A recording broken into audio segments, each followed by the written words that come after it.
Hello everyone, this is Shivani and welcome to Shivani academy. कैसे हैं आप सभी लोग? आई होप अच्छे होंगे। मैं भी अच्छी हूँ। और फ्रेंड्स, जैसा कि आप सभी को पता है कि आज हमारी रिवीजन क्लास होने वाली थी, लेकिन आज हम रिवीजन क्लास ना करके चैप्टर 11 कर लेते हैं, क्योंकि वो भी छोटा सा चैप्टर है। फिर तीनों की रिवीजन क्लास एक साथ हो जाएगी, 9, 10 और 11 की।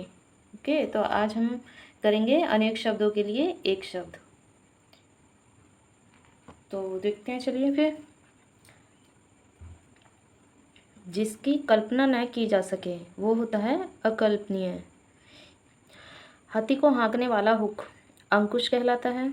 आगे का विचार करने वाला अग्रसोची कहलाता है। जिसकी चिंता नहीं हो सकती वो कहलाता है अचिंत्य।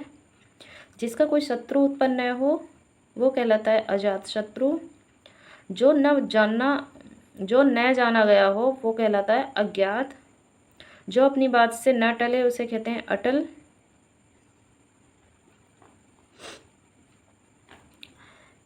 न टूटने वाले को कहते हैं अटूट। जिसके आने की तिथि ज्ञात न हो उसको कहते हैं अतिथि। जिसकी तुलना न की जा सके उसे कहते हैं अतुलनीय।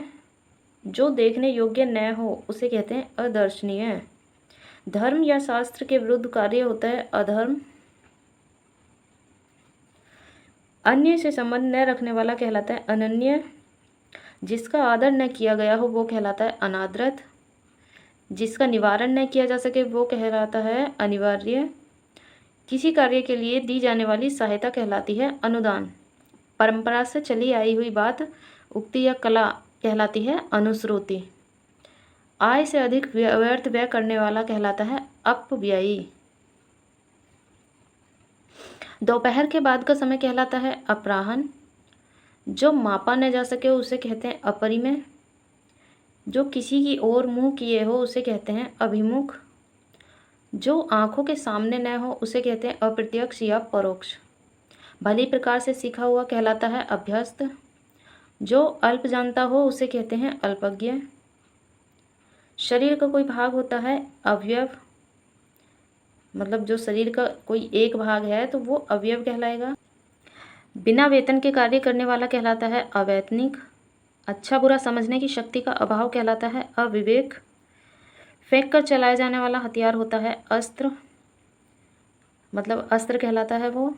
महल का भीतरी भाग कहलाता है अंतःपुर। जो पहले कभी न हुआ हो वो कहलाता है अभूतपूर्व। जो सदा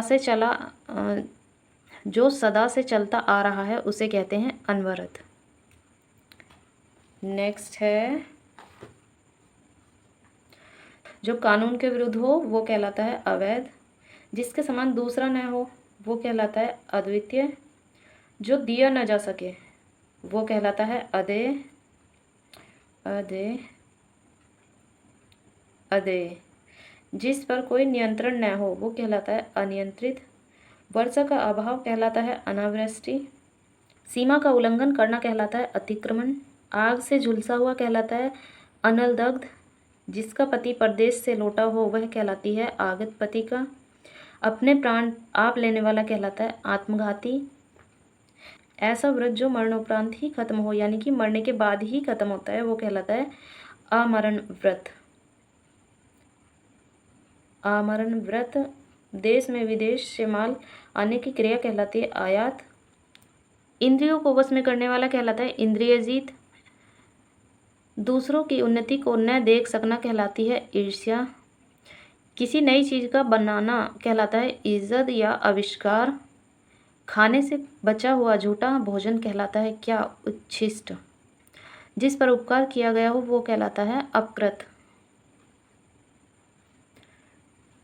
जो भूमि उपजाऊ हो वो कहलाती है उर्वरा। जिसका चित्त एक जगह स्थिर हो वो कहलाता है एकाग्रचित।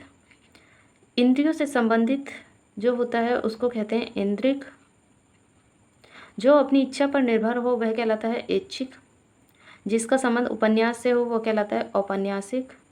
जो कष्ट को सहन कर सके वो कहलाता है कष्ट सहिष्णु। जो अच्छे कुल में उत्पन्न हो वो कहलाता है कुलीन।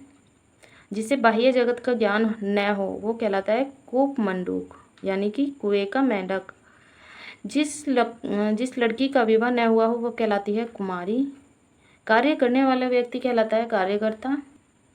जो केंद्र की ओर उन्मुख होता है उसे कहते हैं केंद्राभिमुख। राजनीतिज्ञों एवं राजदूतों की कला कहलाती है कूटनीति। भूख से व्याकुल कहलाता है क्षुधातुर।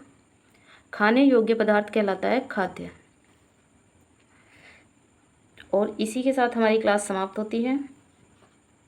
ये छोटा सा हमारा चैप्टर था एक, तो हमने इसको कवर कर लिया है कुछ ही मिनटों में। और अब हम कल लेकर के आएंगे पर्यायवाची, विलोम शब्द और अनेक शब्दों के लिए एक शब्द की रिवीजन क्लास, तीनों की एक साथ। तो चलिए मिलते हैं फिर नेक्स्ट क्लास में। तब तक के लिए tata bye bye and take care.